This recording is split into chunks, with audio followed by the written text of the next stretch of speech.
your first instinct is you want to do everything you can to, give everyone what they want, But it's a challenge that I can't do it all the time, There's certain things that have to get done that can take up time, as opposed to, maybe being able to get out of your office and going to find someone that you want to talk to or have a conversation about. So I think sometimes that if you don't set aside that time, it's easy to get caught up in just doing kind of mundane things that you don't really love about being a counselor. It's not usually what counselors get into the business to do.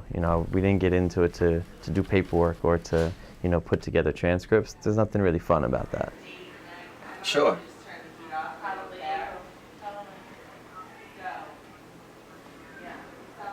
Okay, that makes sense.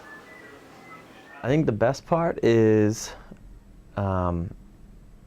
I think I get to see students in many different lights, so I'm not just teaching them, one subject every day. So that's one of my favorite parts, is when a student tells you, did you know that I did this over the weekend, or did you know that this is what I do? And it's like, no, I didn't know that, but I'll learn something from someone that, will kind of make me stop and say, wow, I never thought about it that way, or I never expected that to come out of that person's mouth. I think as a person, it reminds me that everybody's different, but everybody's, equally valuable and has something to say.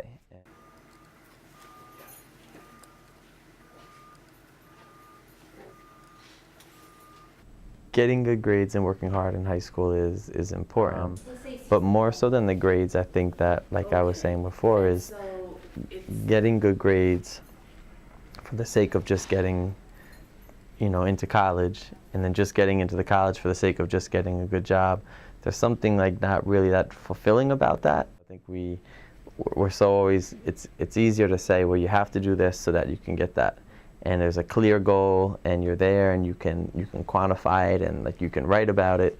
But I think the more important stuff is the stuff that you can't necessarily write about or take a test about. Sometimes we get caught up in grades and getting into certain colleges, and it's a pressure that we put on students that isn't always good. When things are difficult, to ask for help also is something that's really important. To know that just because you ask for help doesn't mean that you're not smart or that you don't have the ability. It just means that you need help, and everybody needs help at some point or another in their life. So I think it's a good work ethic, and the willingness to accept help, is what creates success.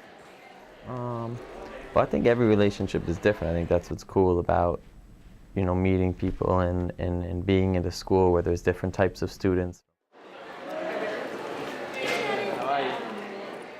Each relationship or each student is so different that it's important to get to know them, who they are and what makes them tick, what's fun for them, what's cool for them, what do they hate, what do they not, enjoy doing. Relationships go a long way with students and help me to understand, how to help other students, how to, make the school better in general. When you understand what kids are feeling and what they are going through during the day, I try to use that to make things better for other students. So I think that's really what I take, is to try not to make judgments about people, and to learn from what I can from different people, that everybody has something valuable to offer. You just have to be open to it and ready to listen to it.